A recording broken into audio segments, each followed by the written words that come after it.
এইটো মই আৰম্ভ কৰা 12 বছৰ ধৰি মই খেতিখন কৰি আছো আৰু লাভৰ পৰিমাণটো যথেষ্ট আছে ইয়াত মানে যিমান বেগবিলাক বনাব আপুনি ইমান বেছিকৈ আপুনি লাভ কৰিব পাৰিব মানে উপাৰ্জনৰ কাৰণে এটা ধুনীয়া সোৰ্স মানে এটো দি আপুনি ভাল এটা উপাৰ্জন কৰিব পাৰিব আপুনি এই ব্যৱসায়ৰ দ্বাৰা নিজৰ পৰিয়াল পোহপাল দি আছে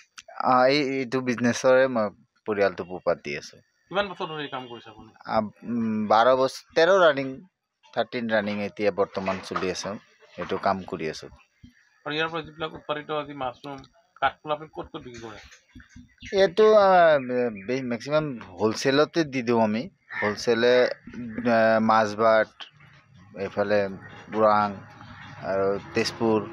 এফালৰ পৰা মানে অৰ্ডাৰ আহে মানে হোলসেল পাৰ্টি আছে সিহঁতে মালবিলাক একেলগে লৈ যায় কামৰ কাৰণে আমাৰো সুবিধা হয় সিহঁতৰ এটা জীৱিকাৰ মানে হয় সিহঁতে তাৰ আমাৰ পৰা নি পেলাই লাভ হয় এটো দি সিহঁতেও চলিব পাৰে আমিও চলিব পাৰো হোলসেলটোৱে দি দিও মই বহিৰাজ্যত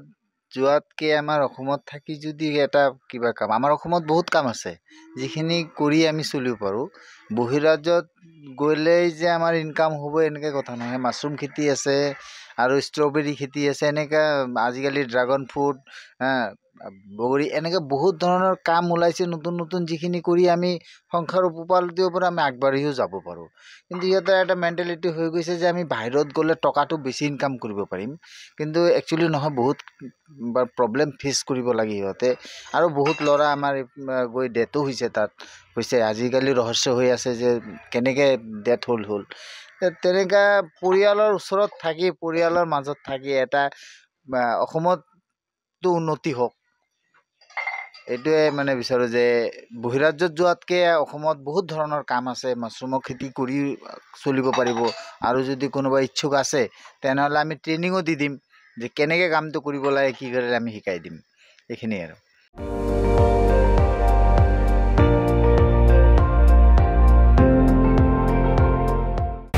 আপুনি চাই আছে ND24 সৰ্বশ্ৰেষ্ঠ নহয় সৰ্বোত্তমৰ দৌৰত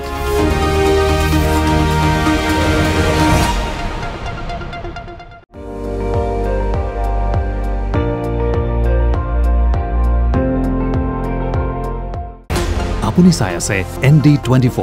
সৰ্বশ্ৰেষ্ঠ নহয় সৰ্বোত্তমৰ দৌৰত